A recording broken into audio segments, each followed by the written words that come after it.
right, so a little location context. Let's review the cities that we've already explored here on the Restitute or Orbis channel. We've looked at Chicago, or Shilaga as we called it. We've done our initial exploration of New York, although there's many to follow there. We've looked at Philadelphia, and we've got several explorations, including boots on the ground, to follow there. We've explored Cincinnati, Louisville, St. Louis, and now we're working our way back to Indianapolis. Here's the interesting thing about Indianapolis and why we start by looking at it on the map. Now, you notice that most of the other cities, you can see the pattern of the interstates around them. And you have a lot of east-west access, but not as much north-south access, which is intriguing to me. What's really unique about Indianapolis, though, is just the way all the roads seem to circuit right into it, as though it was some sort of major intersection point for some potential previous civilization. And that's why we say it's an old world city of intersection. Indianapolis is very unique in that respect. And when we take a look at the very center of the city, which you can actually see when you look at the aerial imagery of it, the very center of Indianapolis really stands out. And you can see the square very, very easy, and how all the roads seem to run right here to the center point, which is the Soldiers and Sailors Monument, which we're told was constructed from 1888 to 1901 circa, if we're to believe that. So it's a very interesting account that we have of Indianapolis. And Indianapolis is a place that is unique, and the roads do seem to circuit into it. And how old are those roads, and what's the true history behind it? Well, those are some of the questions we're going to try to answer in this exploration. So we have our standard settling story for Indiana, and Indianapolis is quite intriguing because in 1816, the year that Indiana gained statehood, they supposedly already had the land allocated for where the new state capital was going to be, at least the site determined in 1820. Then we're told that some initial families showed up there, the McCormicks and the Pogues, I believe that's how you pronounce it, and no, I'm not joking about it, that's what it says, the Pogues. However, what's intriguing is the fact that there really doesn't seem to be any kind of growth or history at that point until the United States Civil War, which of course seems to be the starting point for a lot of things. So they were there, that family showed up, a railroad went through, a national road went through in 1827, but really no other historical events seemed to happen until the United States Civil War. And then after the Civil War, we had the Second Industrial Revolution, and suddenly Indianapolis was a boomtown. It went from about 2,000 to 6,000 people from 1850 to 1860, and then by 1890 they were over 100,000, and by 1920 over 300,000. Massive rapid growth, which of course will be told is immigration. It always is. Very intriguing background, and yet it's the same hand-wave story that we should have more history, especially given Indiana and Indianapolis's relative location to the other states and major cities that were developing at this time. But we really don't have anything. Let's take a look at some pictures.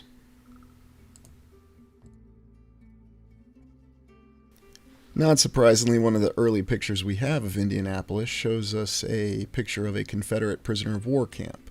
We're told that prisoners of war during the United States Civil War suffered grievously on both sides, and we see some temporary structures here, a little bit of a tent. It's very interesting, though, how there doesn't seem to be any guard towers or anything, but I don't know, maybe the prospect was no one was going to escape anywhere anyway. Here's our classic 1860s, 1870s picture, a drawn picture, bird's eye view, of some of the major structures at the time. We're not going to examine this too much, though, because frankly anybody could have drawn these structures. They may have existed, they may not. Surprising, though, that they're depicting the city so built out, since we're told that it really hadn't started until 1865, after the U.S. Civil War with the Second Industrial Revolution. Here we see the plat of Indianapolis. This is the plot and drawing and design of the downtown of Indianapolis. But we have to wonder, is this really a design, or is this merely a recording? There's something about this image that makes us feel like it's a recording because of how well laid out everything is. And here in the middle we see the central layout of the downtown of Indianapolis where all the roads would run to. And we see that in the very middle in the circle was originally the governor's house. We're going to take a look at a drawn picture of the governor's house. Of course, we don't have a picture of it, surprise, surprise. But it's very fortuitous that that particular plot of land right in the middle of the city just happened to be large enough to fit a very large monument that they were going to build, or were told that they built, in 1888 to 1901. Very intriguing and very convenient that it just happened to fit there. Why would the governor want to live in the middle of the capital city anyway? It doesn't really make a lot of sense, does it? It's not something you hear of in any other city. Usually the governor lives off in, distant district and commutes to work at the state capital. At least that's what one would expect, but maybe I'm not giving them the benefit of the doubt. So that's the plat of Indianapolis. And yet we have another interesting image. This is supposedly from 1871, our bird's eye view. Again, we're surprised to see this city so built out because we're told that Indianapolis only had about 8,000 people in the 1860s. Although who knows on those numbers, we can look up the demographics and try to extrapolate what they actually are. But look how built out this is for a rendering from 1871. And you can already see the same pattern that we saw on the plat and we saw on the map earlier with the layout of the very downtown of Indianapolis. What do we see in the middle of the circle here? It almost looks like a large tower structure there from this 1871 rendering, as though the monument were already there. Unless we're to believe the governor's house was some massive structure, but we'll see in the picture that it most certainly was not. Again, this is something that's raising more questions than it's answering. What exactly was going on in Indianapolis? And I have to wonder if we have a little bit more evidence potentially of something that was founded. On that note, this is a photograph from 1888, and we already see a very well built out city. We have our classic towers, our pediments, our arches, very well built out, incredible buildings in 1888 for a city that really hadn't been around for over 30 years. And we're told grew up rapidly after the Civil War. It must have grew up really rapidly. That second industrial revolution did it all. How many other industrial revolutions did they have after that? Well, here's our photo from the early 20th century, circa 1911 to 1914. You get conflicting accounts on that as well. And again, you see this very built-out city. We see the state capitol off to the left, fully complete. See some other very massive buildings. And again, it's the same story that we saw when we looked at Louisville, Cincinnati, and St. Louis. Everything's always very well built out at the start of the 20th century. The tremendous accomplishments. We also think about at this time that Seattle was going through their massive regrading or excavation project where they were just leveling hills. Really, they could do anything at the start of the 20th century. And perhaps we shouldn't be surprised anymore. Here's the modern photo from the 1940s of the downtown of Indianapolis, where we see the monument circle and the completed monument, so we're told, in 1901 standing. Very beautiful and a lot of incredible buildings that we're going to take a closer look at, especially the monument itself, as it has such an intriguing story. One final note before we start looking at specific structures in Indianapolis. Apparently there's some ruins in a park that they picked up from a building that was torn down in New York City. And that's something else we're going to take a look at. Nice columns, and what exactly is going on there? Again, more questions than answers. So let's take a look at our state houses or state capitals for Indiana. And here's the first one, built in 1813, and then they moved out of it in 1824, so we're told. Building still stands and is preserved today, so it's built much better than a lot of the houses we have today, although this was a state capital, we'd expect that. It's intriguing that they moved the state capital to Indianapolis in 1824, because we're also told that there really wasn't anybody there yet. But I guess that was their designated area for the state capital, so they had to get to their designated area.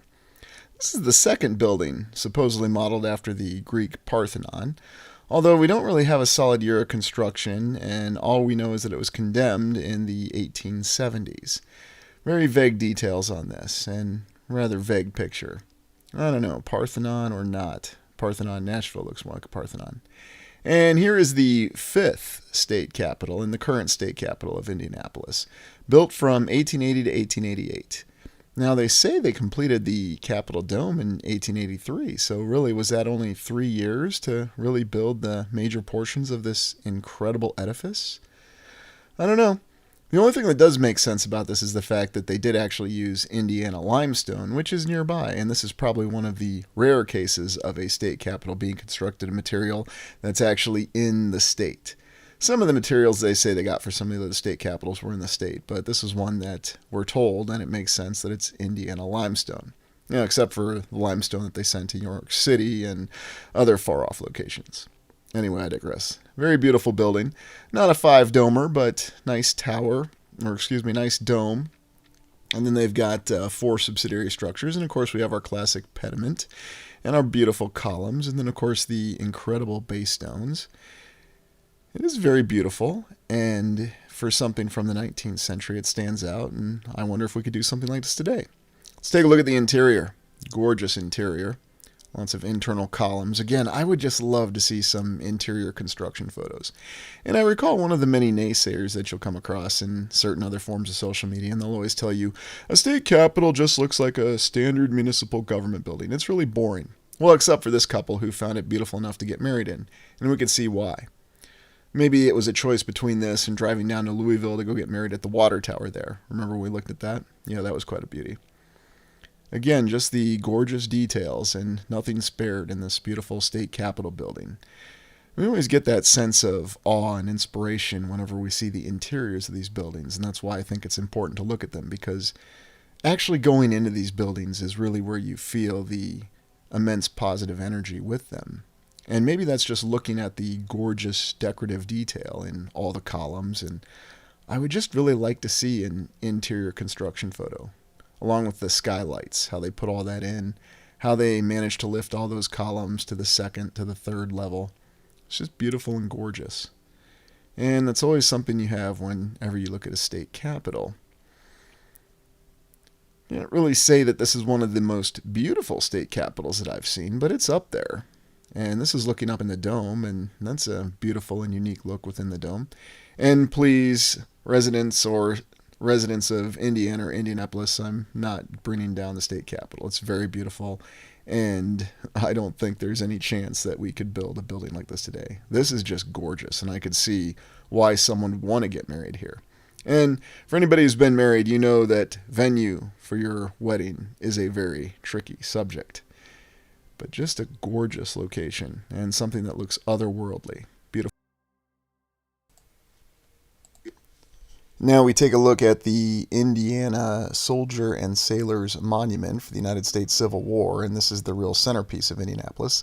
This is the governor's house, little two-story modest building that was supposedly in that circle that we saw in the 1871 map. Certainly not that large edifice that was depicted there or that structure. This is the only construction photo that you're going to actually get of the Soldier and Sailors Monument. Yes, a lot of scaffolding. They placed the cornerstone, and why would you suddenly build up the scaffolding? It doesn't look like there's anything in there. Very mysterious. Supposedly there was a competition in 1888 to decide who was going to design this, and naturally the competition was won, and then they spent the next 13 years building this incredible structure. Here's the dedication ceremony in 1901, and we're told that it was attended by many people, which in this picture we see many people, and some gorgeous buildings around them in the downtown of Indianapolis in the early 20th century. Here's what the monument looks like in all its glory, 274 feet tall, beautiful, and it's the centerpiece of Indianapolis. We have to wonder if this monument could have some other meanings. I mean, it's certainly a very worthy monument to Civil War veterans. In fact, I wonder if veterans from other wars in the United States don't wonder why they don't get a monument like this. This is an intriguing photo. What exactly is going on here? We know that they established an underground museum below this Soldiers and Sailors Monument in Indianapolis. And I'll also comment that this is one of the tallest, if not the tallest, monuments for veterans in the United States at 274 feet. Here's the underground museum that's beneath the monument. Very interesting that they could just suddenly throw that in there as well, as though they'd had that planned from the start, although we're told that it was something that was added later. So going into the foundation of a very large monument that took 13 years to build is not a problem at all. It's very beautiful, and it's something that must signify something that we don't fully understand, if this is indeed the remnant of an old world civilization. And I know what I'm saying could be somewhat contentious. It is a very beautiful monument, and I wonder if it was already there and it was modified to recognize the Civil War veterans of Indiana. If we did do this, I wish there were more construction photos that really depicted this, because this is an incredible structure, an amazing achievement. Why is the only photo we have of it just some scaffolding? And then looking here from the ground, looking up, and you get an idea of just how large and immense this is, along with all the reliefs on it. Now, I recall the Iowa Soldier and Sailors Monument, and it certainly does not compare to this. While Iowa may have the five-dome Capitol, they do not have an incredible monument that matches this. Interestingly enough, this is a rendering of what the monument would look like when it was completed in 1888, and it wasn't finished until 1901. Very interesting that this photo rendering, it's not a photo, but it looks as though it's as accurate as though someone sat and drew it. Now, you could argue that maybe it was drawn later. I don't know. It's all very intriguing, and it raises more questions than it answers again. Now we go to the Indiana World War Memorial Building. This is another Art Deco building, although we're told it was started construction in the 1920s, and then they had some challenges with it and didn't really finish it until the 1940s, although they dedicated the exterior in the early 1930s. General Pershing himself laid the cornerstone in the late 1920s. And yes, this is another building that is modeled after the mausoleum of Halicarnassus, just like the Civil Court building in St. Louis, built at the same time. I guess there was a run on ripping off ancient wonders of the world.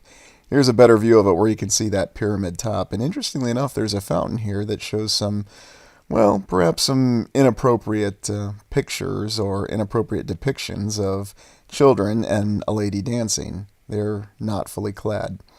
The memorial has some beautiful aspects to it. You see this incredible lion here. Not something that you'll see in some of the other war monuments, but I really enjoy this. And you can see some of the columns as part of the memorial building itself. It's quite beautiful. And yet they tell us that this thing was already starting to deteriorate in the late 1940s, even though they just completed it in 1933. Again, conflicting accounts. Here's another view of that magnificent lion. Nice little shield on his chest there. And one wonders why there were so many lions depicted. You see them in buildings and you see them in government buildings, and they show up a lot more than we tend to realize. I wonder if a lion was potentially a symbol or something that really mattered in the old civilization. And this is a nice statue that looks like it was potentially added on a little bit later. And here you can see the World War Memorial Building with the beautiful columns as part of the wall.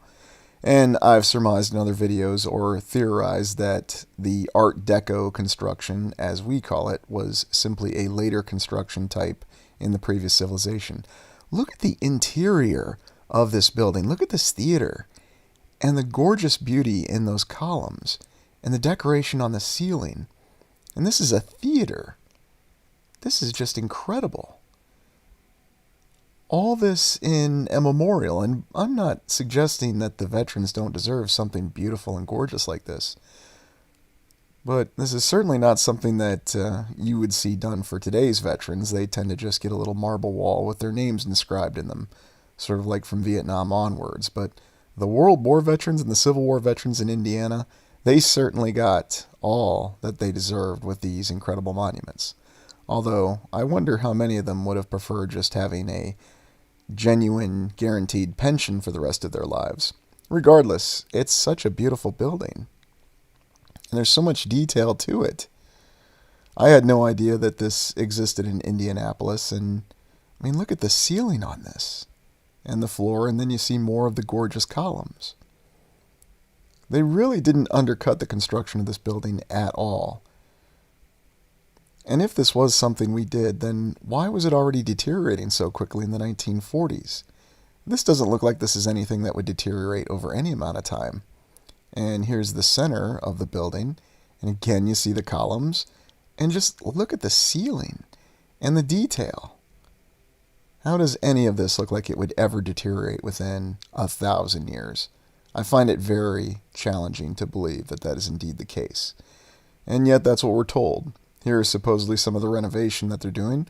Perhaps someday in the future they're going to say that this is a legitimate construction photo of this incredible edifice. And they're going to say that it was built in, whatever dating system they come up with after the next reset. And on to Indianapolis Union Station. We're told that the original one was built sometime in the 1860s, although since we don't really have a picture of it, can't really verify its existence, but we have this nice drawing of it. However, I'm not really going to concern myself with doing the research for the exact date because it doesn't really matter as that building is no longer standing. But here's the one that's currently standing, and we're told this was built in 1888. Very beautiful building. Look at that beautiful round window. I love the large clock tower, and there's many similar styling cues that we saw to Union Station in St. Louis. But this is Indianapolis's Union Station, and it has its own array of beauty. And look how large the facility is behind it. Why do you need a terminal this large or this extensive for trains? Trains typically operate outside, and I understand you need organized passengers. However, we always have these very large and elaborate terminals, and the beautiful window is something that really causes this one to stand out. It's almost as though this could have been some sort of religious building or a church or designated something else. And here's another look at that incredible round window, which is typically what you see associated with some sort of large cathedral or basilica. And then we've got the large clock tower, and people will say, well, they needed to see what time it was because in 1888 nobody had pocket watches, even though Waltham Watch Company was making tens of thousands of watches since the end of the Civil War, and every rail worker had a watch, or so we're told. But who knows what reality is. Here's another view of the entire compound of Union Station in Indianapolis. And here again, you just see how extensive and large this all is. Quite amazing that they had these kind of facilities for these trains. And of course, everyone will tell us, well, that shouldn't be surprising. Then you look at the interior of Union Station, and here you see something that looks like it's almost out of the subway in New York City from the early 20th century. But we're told this was built in 1888. Very beautiful, and it looks like it's very ahead of its time, especially with the pillars there. And I like the nice detail with what looks to be tiling. I'm not sure. This is definitely a building I would like to go to, though, and explore the interior of and really ascertain what exactly these materials are. This is truly beautiful, though, this main hall looking out the window. This is where you see otherworldly detail, especially in these arches. And look at the ceiling. Again, we're just supposed to believe that they just took the extra time in the late 19th century in a train station in Indianapolis to insert all of this detail. We don't really even have a construction timeline for this building, and even if we did, we'd probably be told it was done in, a year or 2 years. It didn't take this long. There were skilled artisans all over the nation. This window and this entire layout on the inside of Indianapolis Union Station is truly gorgeous. And it's something that I could see them using as a set for a science fiction movie, a fantasy movie, even an alternate timeline movie. When you start to think in terms like that, you realize all the wonders that are truly present across the land.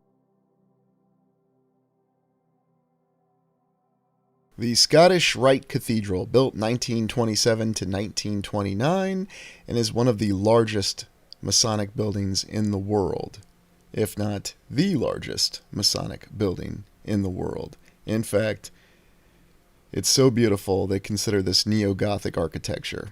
Although I think I might consider this Gotham City architecture. I don't know how you'd classify this. Traditionally, you'd think they'd call this Art Deco, but neo-Gothic, I don't see how you could classify it that way either. This is an incredibly beautiful building, and this building has more ornate detail and beauty than you see in many cathedrals, and I think calling it a cathedral is very appropriate. Look at the tower, the archway, and the incredibly long windows, both the window with the window pane and then the carved out windows higher in the tower, and just the amount of detail that went into it. 1927 to 1929. I would love to see construction photos of this. And I mean, look at the subsidiary towers, the entryway door with the multiple arches within it, and just the stairway leading up to it. It's as though no detail was spared in constructing this beautiful cathedral. And really, you could call this building anything and it wouldn't seem inappropriate. Is it a palace? Is it a cathedral? Is it some sort of royal reception area? Calling it a state capitol? Yes, we could probably call it a state capitol. We could call it a city hall. Although, I don't know, a city hall doesn't seem like it quite matches what this building is. A very incredible and beautiful building on the exterior. But in the interior, look at this. On the ceiling, look at this elaborate and beautiful detail. And again, it's looking on the inside of these buildings. I would really love to see interior construction photos and how this was all done. And remember, this is later in the United States history, or so we're told, 1927 to 1929. Where were all those craftsmen and artisans? And look at this. Just incredible beauty and detail in just the slightest areas where you'd see that no expense was truly spared. You can see why this is one of the largest Masonic buildings in the world, but it's also one of the most beautiful on the inside. Colored windows, and I like the reflection on that too. You just imagine being inside a building like this and how it would reach you on the inside and make you feel inspired, and the world is such a beautiful place, all from just being inside a building. And look at this. The doors and the floor, I think that's a granite floor. Definitely another building I would like to look on the inside. Really determine what the materials are. But this is just such a beautiful building, both inside and outside. I'm always left wondering why it is we don't do more buildings like this. Look at this doorway and all the windows there and the chandelier. Just incredible. And even between the doorways, too. As though not a single inch was spared. The inspiration of beauty and the touch of artistic flair. Unreal. This is the National Surgical Institute, a hospital that was supposedly built in the mid-1890s in Indianapolis. 4-story modern facility, or so we're told. Very beautiful building, and it was built after the last one, I know you'll never guess, was destroyed in a fire. Although, strangely enough, the individual who managed it didn't do a very good job, or so we're told, and then the person he left in charge of it didn't do a very good job either. So it was sold off, and it became a very large hotel called the Imperial Hotel. And then, unfortunately, it was razed between 1945 and 1949. Gorgeous building, very unique detail for a hospital. And here are a compilation of photos that we found from this National Surgical Institute hospital from the mid-1890s in Indianapolis. And look at the gorgeous tower there. Yes, a state-of-the-art building built in the mid-1890s that looks like that for a hospital. These are intriguing photos, and they seem to portray a different picture than what we'd expect to see in Indianapolis in the 1890s. Just gorgeous detail on this building itself, and then some of the other buildings that we see, looking out at what looks to be the state capitol right there. What a view they had. And look at the handrail. I had never really heard of this building. And look at the pillars right there, the columns that's supporting the beam. I wish we had more pictures of the interior, but this has to be one of the most ornate and beautiful and well-decorated hospitals I think I've ever seen in my life from any era. And then here you can see the Soldier and Sailors Monument from this hospital. Quite a gorgeous sight. And we wonder, what was the original purpose of this building? Because clearly, nobody builds a hospital that looks like this. At last we reached Tomlinson Hall, built 1883 to 1886. 3 years for this incredible facility that was so large and a main venue for many events. And it was destroyed, you'll never guess, by a fire. Apparently from a cigarette dropped by a pigeon in 1956. I wish I were joking, but that's the official count that we're given. A pigeon bombed it with a lit cigarette in 1956. Tomlinson Hall is interesting to us, though, because the catacombs underneath it are still intact and you can still visit them to this day. An underground beneath Indianapolis. And you may recall seeing these images before if you're a long-time watcher of the channel when we did the underground horror video. It's one of the very early videos on the Restitutor Orbis channel, speculating about what happened to the previous civilization's people and how they were taken, ordered, tricked to going underground where terrible things happened to them. There's a lot of strange accounts with Tomlinson Hall's catacombs, and it's considered a place that you can explore. This is all that's left of Tomlinson Hall. Somehow this building burned down when a pigeon dropped a lit cigarette on it. Yes, that is exactly what we're told. I'm just relaying the account to you. And I'm sure there are people out there that'll tell us that we're fools for questioning the account. Of course, a pigeon dropping a lit cigarette could destroy a brick building with a fire. What are you thinking? There's a very strange and eerie feeling, though, when you look at these catacombs and you see the detail within them. And it might not be the best spot to end this exploration on Indianapolis with, But there's so many other things to consider with this beautiful city, and I believe there's more to explore here. And it's been a joy and a pleasure to look at all the beauty of Indianapolis, and this is definitely a city worth visiting anytime. Consider joining the channel as a member. You can be an explorer and receive early access to content, or you can be a Prime Explorer and have exclusive content that you can't watch on the regular channel. As always, ask questions, explore yourself, and you'll restore the world. Please like, comment, and subscribe. Thank you for joining me today.